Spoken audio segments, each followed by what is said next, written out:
Hello and welcome to another episode of Garden to Table with Rose, and I am Rose.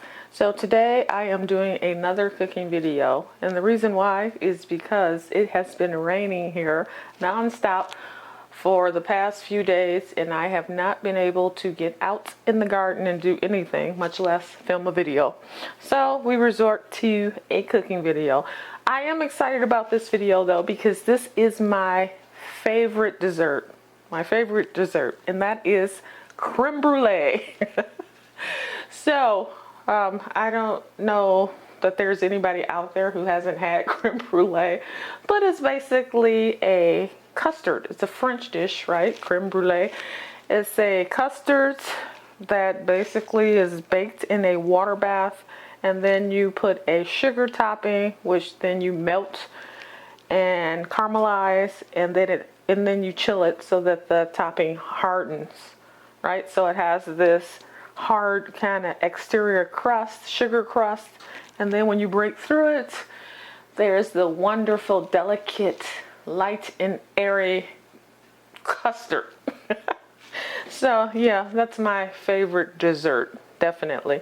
So that's what I'm going to make. It's a very simple recipe. I'm going to go through the ingredients first because I need to get the custard started, okay, because it has to cook for a little bit. So I will also post either the recipe that I use or a link to a recipe that's very similar in the links, so in case you don't know how to make it, you can have that.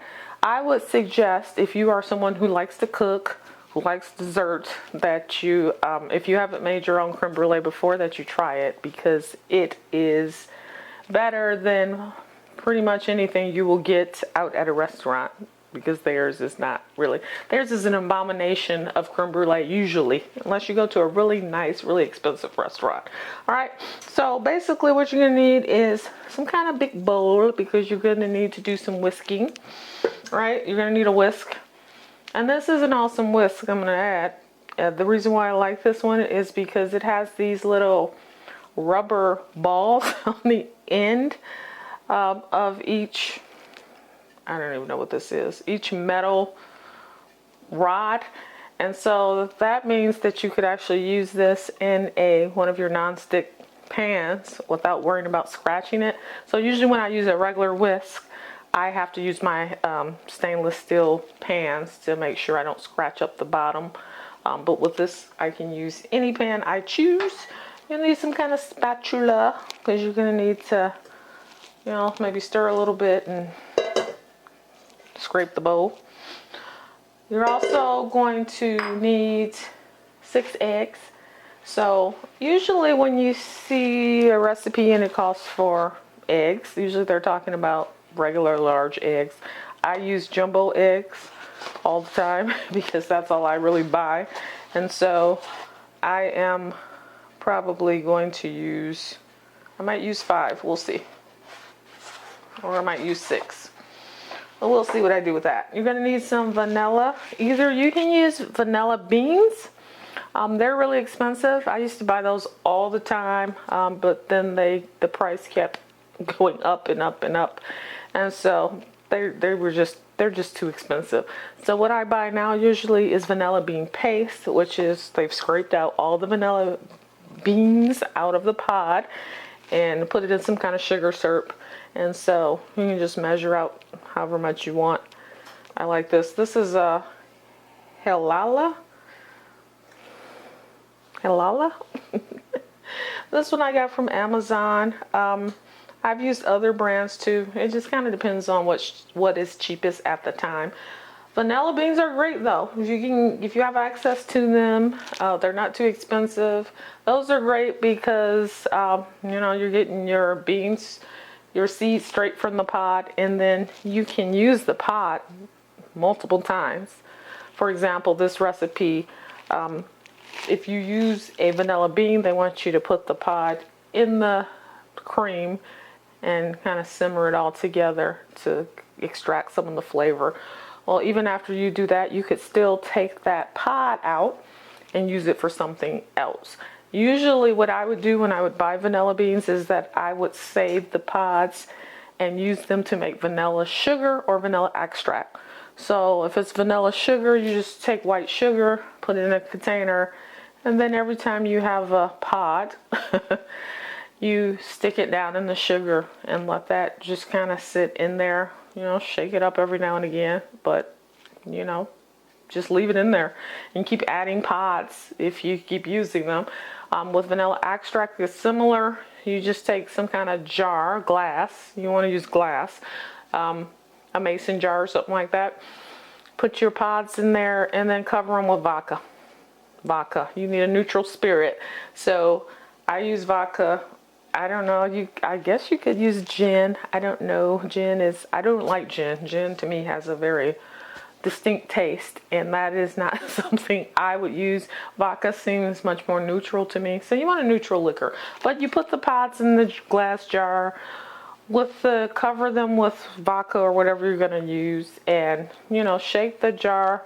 Maybe, you know, put a lid on it. Obviously, shake the jar maybe every week or so. Leave it for a couple of months, and you'll have your own vanilla extract. So the pods are reusable in that sense. So, you know, if you want to buy those, that's fine. You're going to need about 3/4 cups of white sugar.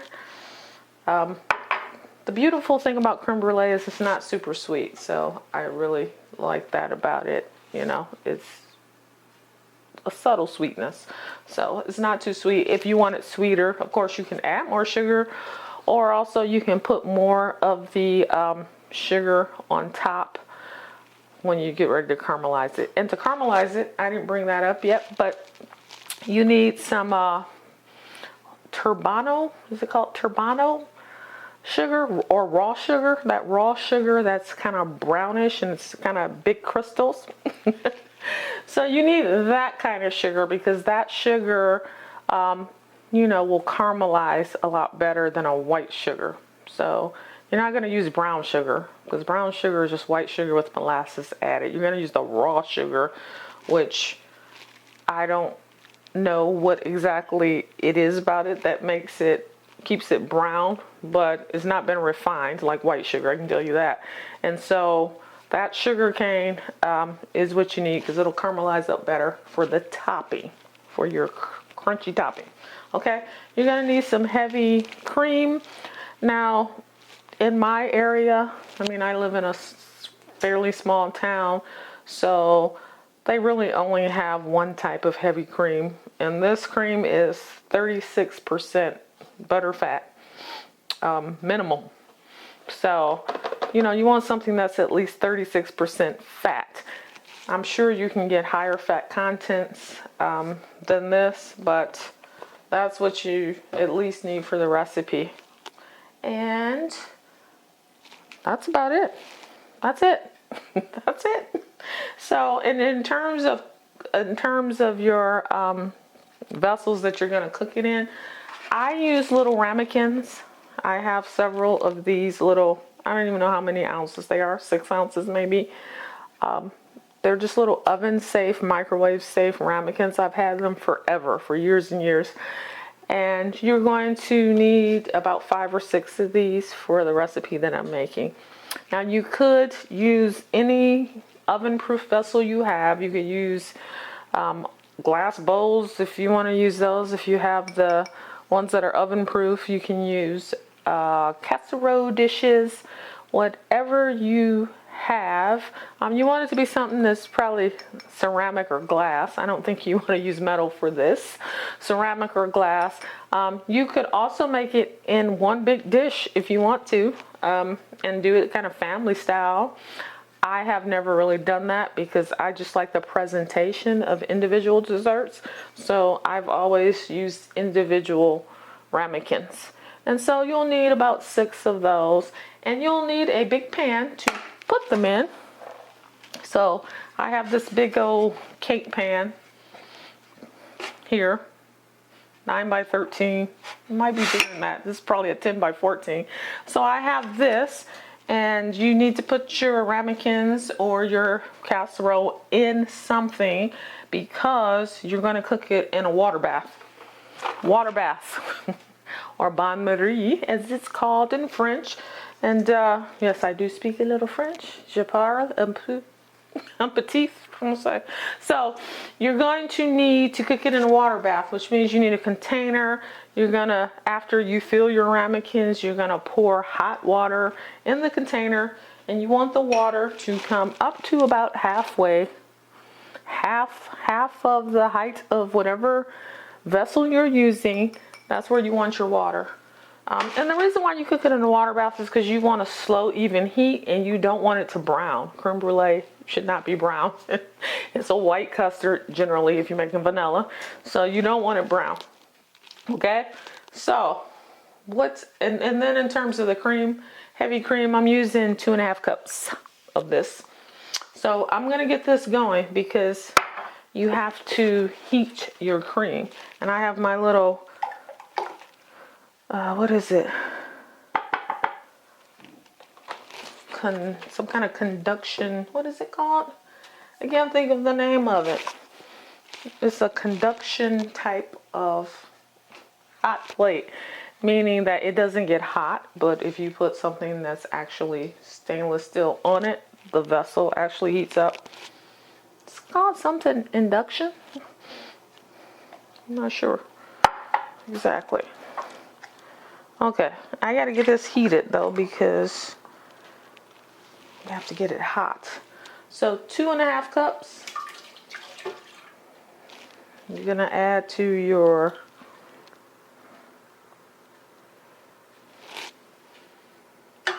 pan. And then also you're gonna add half of your sugar in with the cream. So I got my 3/4 cup. I'm just gonna eyeball it. This is not something that has to be exact because it's not like you're baking like a cake, cookies, pastries.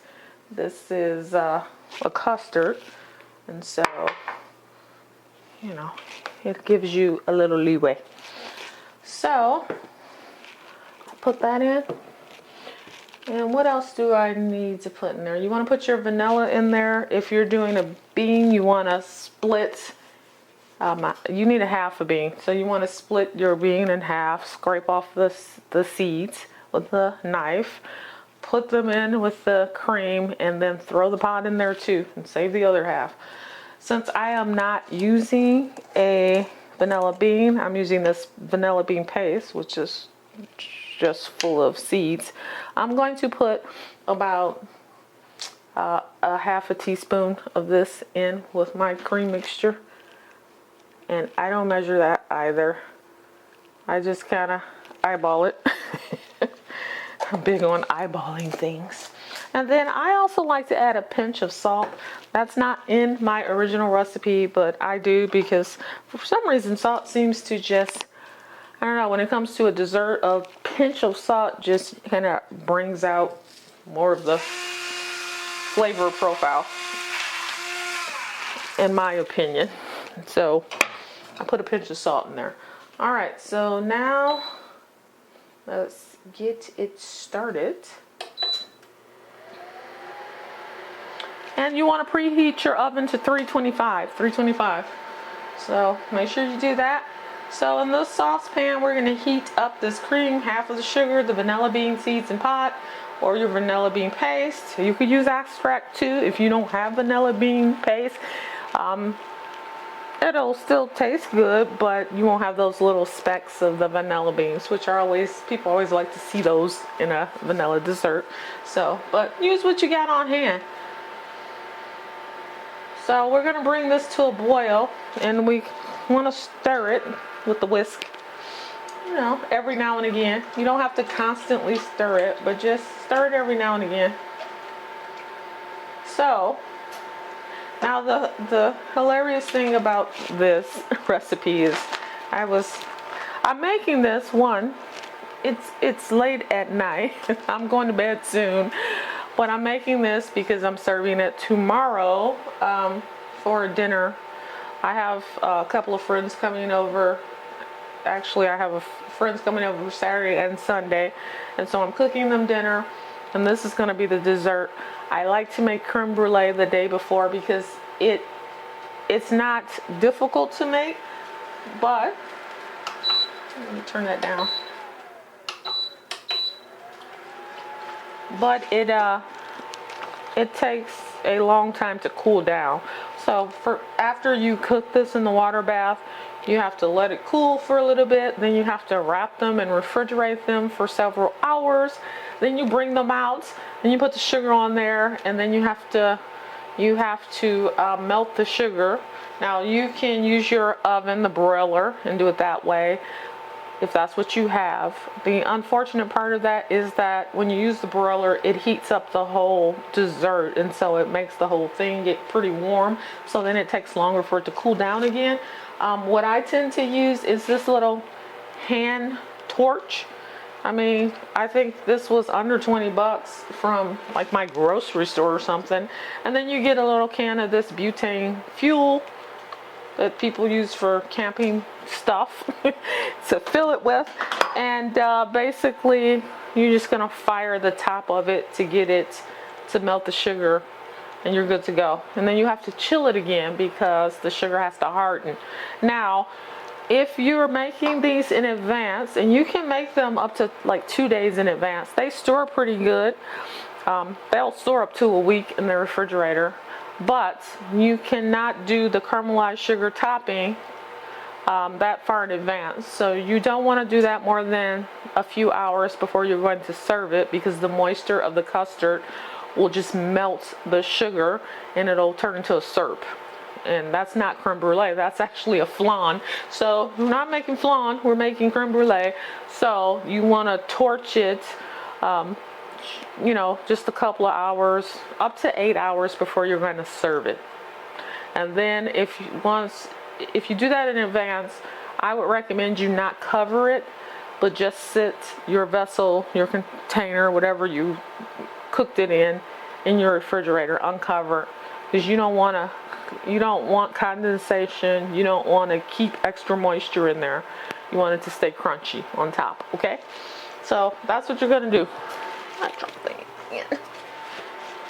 So, but we won't be doing that part until tomorrow, because this is going to have to chill in the refrigerator overnight. Now, I wanted to show you this. I have 2 recipes that I have used to make creme brulee for years. And it was hilarious because when I was looking at my recipes, even though I really should know it by heart because I've been making it forever, I still always pull out my recipe because I like to, you know, double check things.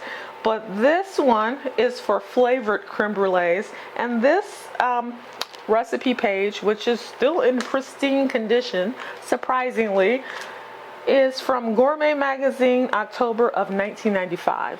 1995. So I have been using this recipe page back when things were in print. We didn't have things digitally that we could save, but you know, you actually had to have paper. I have been using this same page for almost 30 years. That is amazing to me, and it tells you how old I am. But anyway, this one is for flavored creme brulee. So there's a coconut cream, and basically you just take your vanilla base, and if you want to change the flavor for coconut, you toast some coconut. You could use the sweetened or the unsweetened, whichever you prefer. Toast that a little bit till it's a little golden brown, mix some of that in there, and then add some coconut extract. There's a chocolate orange creme brulee, which is really good. You melt some unsweetened chocolate and add a little Grand Marnier or Cointreau if you want an orange liqueur, right?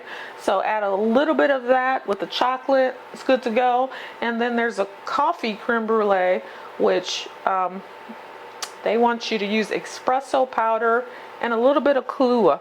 So if you're going to do coffee, don't use coffee. It will dilute it too much and it probably won't thicken up for you. So you want to use some kind of espresso powder or just a little bit of espresso if you need to use a liquid, but you do not want to dilute your custard too much. And then this is the recipe I've used for years for just the plain vanilla. And it's a little richer than this one. This one, they use part milk and part cream.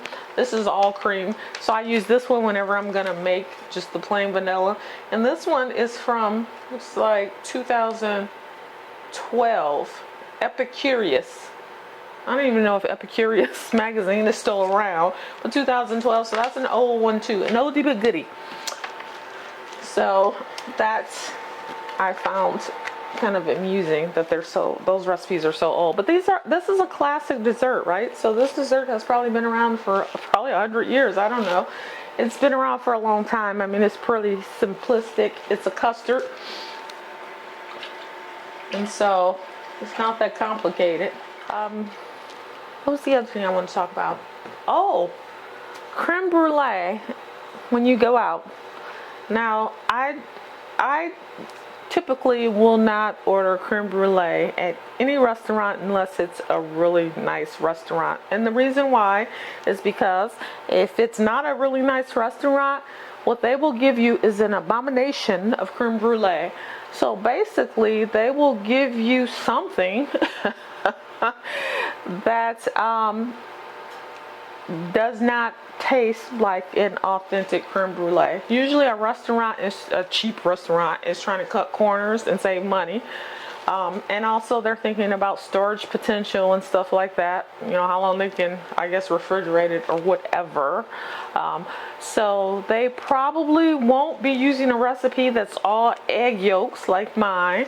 They probably will maybe use a couple of eggs. But they also probably won't use heavy cream because that's expensive. They'll probably use milk. And then if you use milk and not the full amount of egg yolks, you're going to have to add another thickener, right? Because when you talk about custards, I mean, custards are like, you know, creme brulee, flan, pudding, what else? Ice cream base is a custard. So a custard generally is eggs. You know, most of them have eggs, a sweetener. So, you know, it could be a different kind of sugar. It could be brown sugar, it could be white sugar, but some kind of sweetener. And then some kind of dairy product. So that could be heavy cream, milk, half and half, a mixture of whichever three you want. So there's different ratios, and depending on what ratios you use and what thickeners you use, it determines whether you're going to do a creme brulee, a pudding, a flan, ice cream. So a lot of the cheaper restaurants will cut corners and thicken their mixture with something like cornstarch or flour, which now, it's not even creme brulee anymore. It's not. It's pudding. When you thicken a custard with cornstarch or flour, you are creating a pudding. And creme brulee is not pudding. It's nothing like pudding. So usually what you then end up getting at these places is a very, okay, it's hot now, it's steamy, not boiling. You end up getting a very thick, heavy, pudding type texture dessert. And it's not impressive. So if that's all you've had, you probably think creme brulee is nothing to write home about. But you gotta have the real deal. So that's what we're doing. And then with your egg whites, you can save those. You can, what I usually do is do an egg white scramble for breakfast over the next couple of days. If I have a bunch of egg whites, it's not the most flavorful breakfast, but it's low calorie, low carb, lots of protein, it's healthy, but you know, you can do that. I've also used egg whites in smoothies in the morning. You know, I don't have issues with eating raw eggs, so I am fine with making mayonnaise from scratch and creme brulees and throwing an egg white in, you know, in a drink, in a beverage. That doesn't bother me. If that bothers you, then you might want to make sure you cook them, I guess. So what I'm going to do is separate these 6 eggs. Now, people, you know, cooking people, you see them do all these fancy things to separate eggs. They're going back and forth with the egg, dumping it here, dumping it there. It's ridiculous. They're pouring it over spatulas and all kinds of stuff to try to separate it. I don't do all that. Use your immaculately clean hands that you've washed. Crack your egg, pour it in your hand. I don't know if you can see that. But basically, the egg white will run off because it's runny. It'll run off into your bowl and you'll be left with just the yolk in your hand. And then you can put it in your other bowl. Oop. All right, my cream is boiling, so I'm gonna turn that off. Oh, that's it. So that's how I do my eggs. Do them however you like, but you need to separate 6 of them. That's a lot of eggs. And I'm pretty sure you don't want it to take all day.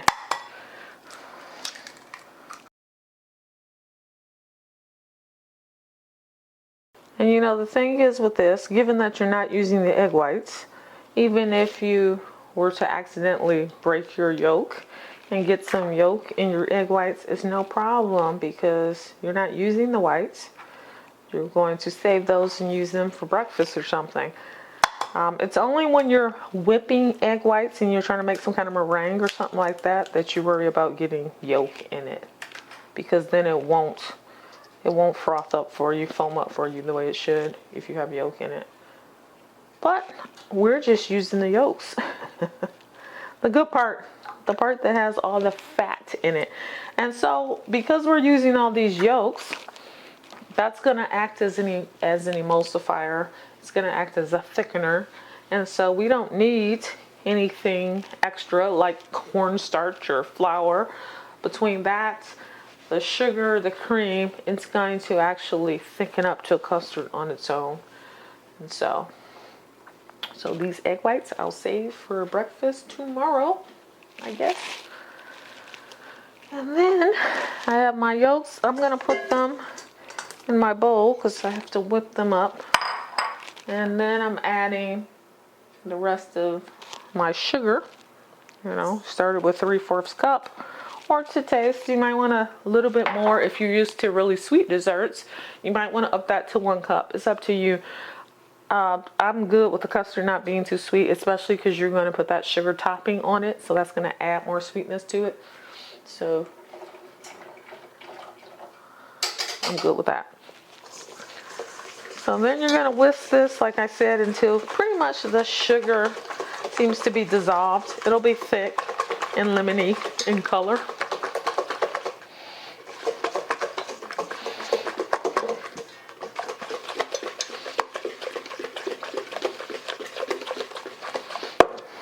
And then after we whip this, we're going to temper this with a little bit of the cream. Basically, we need to add the hot cream mixture to this. And if you added it all at once, you would make scrambled eggs. You would curdle your eggs. And we don't want lumps. You definitely don't want lumps in creme brulee. So you just add a little bit at a time to kind of warm it up gradually so that you don't end up with a curdled custard. And this is very similar to making an ice cream base. I make a lot of ice cream from scratch. I have an ice cream maker, an electric one, which is awesome. Now I got my cream mixture. You used your 2.5 cups of heavy cream, your vanilla bean or vanilla bean paste, and half of the 3/4 cup of sugar, and you boiled it. And now we're just gonna incorporate a little of it to temper the egg yolks. Steaming. And you want to keep whisking, a little bit more. So we're going to do this gradually because we don't want curdling, we don't want any lumps. We want it smooth. The other thing you can do is once you get done with this, whisking this all together, you can put it through a strainer if you're worried about lumps or anything. Also, if you made a mistake and you added too much of the hot milk at once and it curdled, don't throw the custard out. A lot of people will do that. They'll think it's ruined. I'm gonna throw it out. No, put it through a mesh sieve or strainer and strain out the solid bits and use what's left. You still have a decent custard. And that's happened to me on occasion. You could be a cook who's cooked for years and years. It doesn't mean that every time you do it, it's going to come out perfect, because sometimes you miss a beat, you know. Or if you're doing it from memory, you know, it's a little bit different each time you do something, each time you measure. If you're not using scales and measuring exact measurements, it's a little different each time. So once you got half of it in, you can pretty much pour the rest in all at once. So shouldn't have to worry about it curdling at that point. Give it a good mix, and that literally is it. That's it in terms of making your base. So like I said, you can strain this through some kind of strainer mesh sieve if you would like to, if you think there might be some lumps. I'm pretty sure there are none in mine. I've made this like 100 times. So what I'm going to do now is take this bowl and fill my ramekins. I'll tell you how many I get out of it, but you should get 5 or 6 if you're using individual ramekins. Like I said, you could use just one big container if you'd like to. I like to make individual servings. So my bowl has a nice pour spout on it. I don't know if you can see me over here. And I'm not filling them all the way to the top. Like I said, this is light and airy in my opinion, but it is still a custard. It's still made out of egg yolks and a bunch of heavy cream. So it's still calorie dense. So I don't think you need a huge serving, huge helping of this to be satisfied. At least I don't. So, you know, fill them how you see fit. I have all 6 of mine. All 6 of mine are filled. So we're going to stop there for now. All 6 of mine are filled. I am going to take my big metal tray that I have here. Now usually what I would do is sit this in your oven, right? Because you preheated your oven to 325. Sit this in your oven and then get yourself a big pot or a big measuring cup or bowl or whatever of hot water and pour it in. Because if you try to walk with this with half full of water, you might splash it on yourself and burn yourself, and it could just be a hot mess. So it's better to just put this on, pull out your oven shelf, sit this on it, and then pour the water in it. Okay, so you're gonna pour it up to halfway the height of your container, and then you're gonna bake it at 325 for 20 to 25 minutes. You want it to be a soft set. So you don't want it watery and moving around like just a liquid. You want it to have a little bit of firmness, but you still want it, still should be jiggly kind of in the center. So it's a soft set. It's not a hard set custard, it's a soft set. As it cools, it will firm up more, so you don't need it to be as firm as you want it coming out of the oven. You want it mostly set with, like I said, just a little bit of jiggle maybe in the center. So, you know, depending on your oven, 20-25 minutes. You got to kind of keep checking it at the end to see if it's set the way you like it. And that's more of a matter of trial and error. Some people might like it a softer set, which will give you a runnier custard. And some people might like it a firmer set. They might like a really firm custard. It's kind of a matter of preference. So you just have to learn that as you go. So after the 20 to 25 minutes, I'm going to take it out of the oven. I'm going to let it sit for about 5 or 10 minutes. I'm going to take my little ramekins out of the hot water, put them on a rack, a metal rack, and then let those cool for about 30 minutes or so. I want them cooled down enough because I'm going to put them in the refrigerator next. You want them like room temperature, or maybe a little bit warmer, body temperature. You don't want them hot. You're going to then cover your containers with plastic wrap. So if you use these individual ones, cover each one with plastic wrap. Sit them in single file in your refrigerator. You need to leave them in there for 3 to 4 hours to firm up the custard and to get it cool. So this is why I told you this is something you want to make a night or even 2 nights. You can make it beforehand. Just don't put the sugar topping on it yet. So after it has chilled, then you're going to take it out of the refrigerator. You know, if you're serving all 6, like I have 6 here, then you can caramelize them all at once and have it ready to go. If you're only, you know, you and your partner, there's only 2 of you at home, or you and your kid, then you don't need to prepare 6 of them at once to actually eat. So I would leave the others wrapped in the plastic. I would take however many you're going to use, put the raw sugar on top, and you're just going to sprinkle some so the top is nicely covered in a thin layer. And then you're either going to put that under the broiler or torch it until it's like a caramelized brown. It's melted. The sugar has melted. It's a golden nice brown like you want it.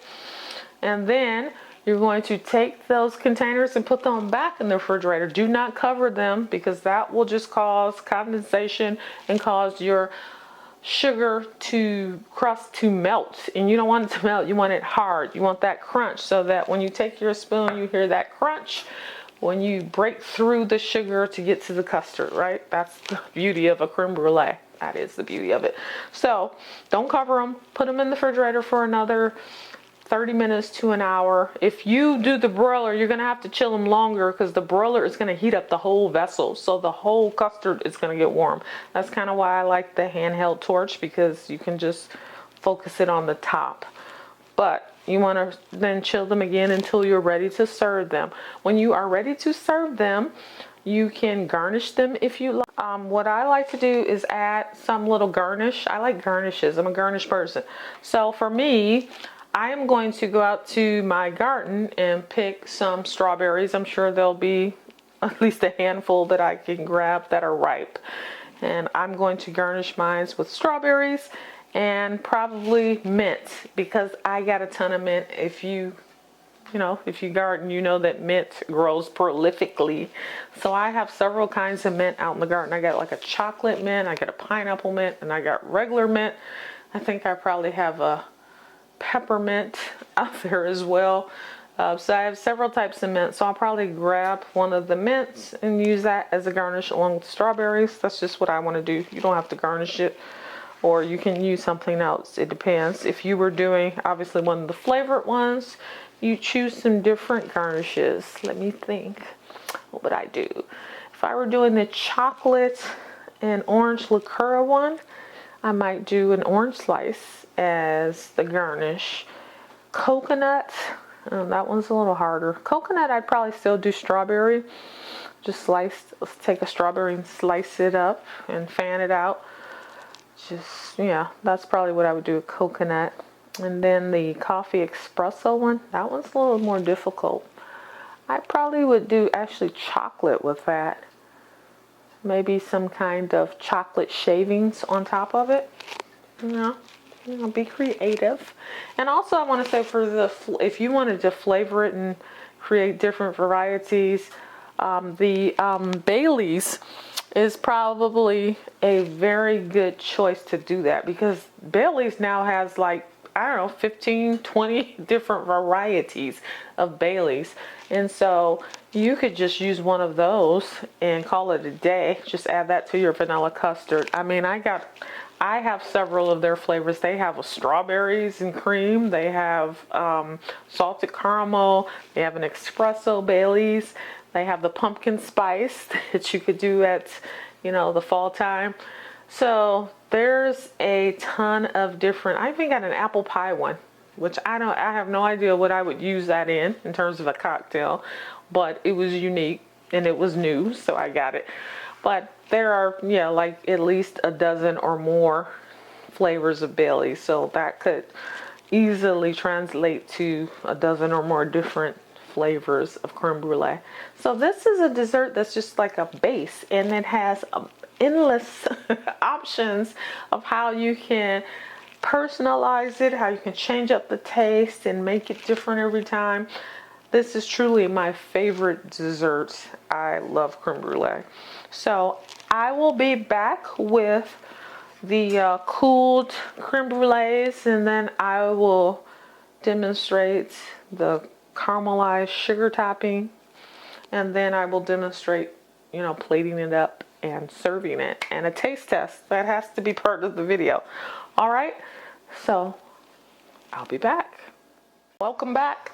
So now that you've cooked your creme brulee for 25 to 30 minutes in a water bath, you've taken your ramekins out of the water bath, let them sit out on a rack for about 30 minutes to cool down a bit before you wrap them and then put them in your refrigerator to cool off completely, which will probably take 3, 4, 5 hours. I would recommend doing this the day before you plan to serve them. That's what I usually do. So I made mine last night, and I am going to serve them today for dinner. I'm having some people over, so I got ones just so I can demonstrate the process of making your sugar crust. So the custard, as you can see, is firm, is not moving, it's chilled. And I'm going to make this crust. After you make your sugar crust, then you need to put it back in the refrigerator, because obviously you're applying heat to this, so it's going to warm it up. And also you're melting the sugar, so you want it to then cool off and harden. So you're making kind of like a crust, and that's the beauty of creme brulee, right? You can tap on the top, it's hard on the top, and then you break through and there's this wonderful creamy light custard. So you need turbinado sugar, and this is also called raw sugar. So whichever one will work, turbinado, raw sugar. This is Maui brand. I have no particular preference. This is just probably what was on sale at the time when I needed it. This one is actually from Hawaii, but you just need basically a raw cane sugar. So it's a brown tint to it. It's not white. And you want that because you're going to caramelize this, and it'll caramelize easier, the raw sugar. So I just sprinkle some on and kind of move your vessel around to spread it out. So you want just a thin layer of the sugar. I like the sugar topping. That's like my favorite part. So I tend to put a little extra sugar. So you put that on top, and then you can either put it under your broiler, put it up close and let it brown that way. Watch it constantly if you do that, because it'll burn quickly. Or if you have one of these little kitchen blow torches, you can use this. These are neat to have. They're pretty cheap. Like I said, you probably could get one under 20 bucks, but they're butane torches. They're very small for your kitchen, basically. So basically you're gonna just use your torch on this until it melts and turns a kind of golden brown. So, and while I'm doing this, let's talk about what you want to garnish it with. You can garnish, I mean, you don't have to garnish it, but it's always prettier with a garnish. You can put the garnish directly on top, or you can put your little ramekin on a serving plate and put the garnish on the side and do it that way. Whipped cream, some people will use as a garnish. And put it on the top or on the side. Whipped cream, some type of fruit is always a good garnish. I'm using strawberries because I got strawberries from my garden this morning. So I have some fresh strawberries, and then I like something green as well, if you have it. I picked some chocolate mint here. I could use that. Whoa. Well, watch what I'm doing. It's getting brown.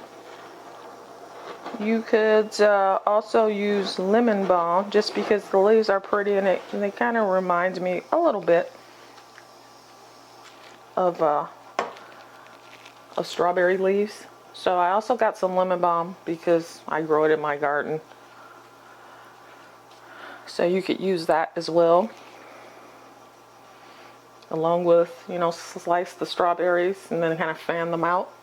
So you can use other fruit. Blueberries work well. Obviously, if you were doing a flavored creme brulee, then use something that would complement. That's the syrup. I don't know if you can see that, but it's brown and it's melted. You could also use edible flowers. I just picked this nasturtium out of my garden, and I'm going to candy it and save it for something. But you know, edible flowers are always just really pretty on a dessert. So I'm not gonna cover it to put it back in the refrigerator, because you want this, you don't want to trap moisture in. You want it to harden. You want it to form a crunchy crust. And so do not cover it when you cool it back down. And again, you don't want to put the sugar topping on too far in advance, because it will turn to syrup over time because of all the moisture coming from your custard. So you really want to do this within, I would say, 6 hours of serving it. So you're kind of going to do this, you know, if you've made it the night before and you're having a dinner or lunch or whatever, you probably want to do this part, you know, right before you start cooking your meal, and put it in the refrigerator. And then, you know, by the end of the meal, it's good to go. It's chilled again, and you can take it out. Now, when you serve this, you'll also probably want a beverage with it. A lot of people like to do espresso or coffee with dessert. That's fine. I like that, but sometimes I like wine or liqueur, some kind of liqueur with desserts. So a Chardonnay would be good, some kind of white wine. 19 Crimes Hard Chard is my standby. This is my like everyday Chardonnay. It tastes good, and it's 16% alcohol, so it's one of the highest alcohol content Chardonnays out there on the market. Recently, I just started drinking this William Hill Chardonnay, which is under 14%, I believe, alcohol, but this is really good as well. On the more expensive end, there's Santa Margherita, which is a Pinot Grigio. I really like that. But that's about $30 a bottle, so I usually will only drink that on special occasions. To me, that's pricey. I don't spend a lot for wine. Usually, I don't like to spend more than $15 for a bottle of wine. So this one is about 10 bucks, the hard chard, and the William Hill, I think, was about 13, 15, somewhere in there. Trying to think what else. You could also do champagne. That would be fancy. So if it were a celebratory thing, or maybe a New Year's Eve celebration or a holiday kind of deal, you could do champagne. That would be really nice, and maybe put either a strawberry or raspberry or something in the bottom of the glass. That would be cool too. So there are a lot of options in terms of how you present it and how you serve it. But this is the finished product. Now I'm going to chill it down, and then I will come back and do a taste test. We have to do that. All right, so I'll be back in a minute. All right, I'm back for the final taste test. So I've chilled my creme brulee, as you can see. It's hard. You want it hard? So let's taste it.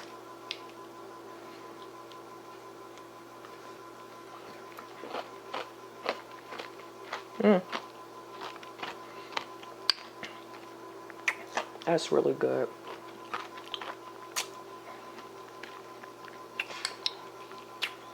It's just like I remember. Like I said, I've made this recipe probably 100 times. I don't know. I've made it a lot for over the past 30 years.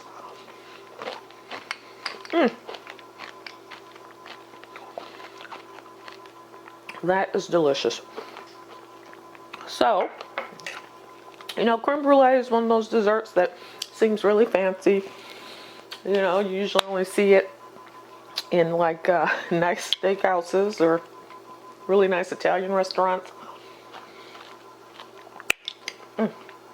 But the reality is, it's one of the most simplest desserts to make. And it's inexpensive. I mean, the most expensive item is going to be the heavy cream. But we're talking heavy cream, eggs, sugar, and a flavoring. That's it. That's it. So I would recommend, if you haven't tried it already, that you try it. So, like I said before, I ended up with 6 of these. And I think these are about 6-ounce ramekins. But I did use jumbo egg yolks, and so They gave me a little bit more volume. This is a recipe that you can play around with. Like I said, it's very forgiving. So you could add, if you wanted 6, most people like even numbers with these things. You could add another egg yolk or 2, a dash more of cream, and you know, stretch it a little bit to have 6 if you want to do that. These will keep without the sugar crust for about a week in your refrigerator. I've never tried freezing them and then defrosting them. I've never tried that, so I'm not sure how that would turn out. I imagine the custard would get heavier, more dense, because right now it's real light and kind of airy, so to speak, even though it's really rich. So I will be serving this along with shrimp and grits is what I'm making today, and some jalapeno cheddar corn muffins, and I went and picked some greens from my garden. They're either kale or collards, and so I'll saute those and have them along with the shrimp and grits. So I'm looking forward to that. I love shrimp and grits, one of my favorite dishes. All right, so that's it for this video. Creme brulee. The recipe will be in the comment section, and hopefully you will try it. So I will see you in the next video. Until then, bye bye.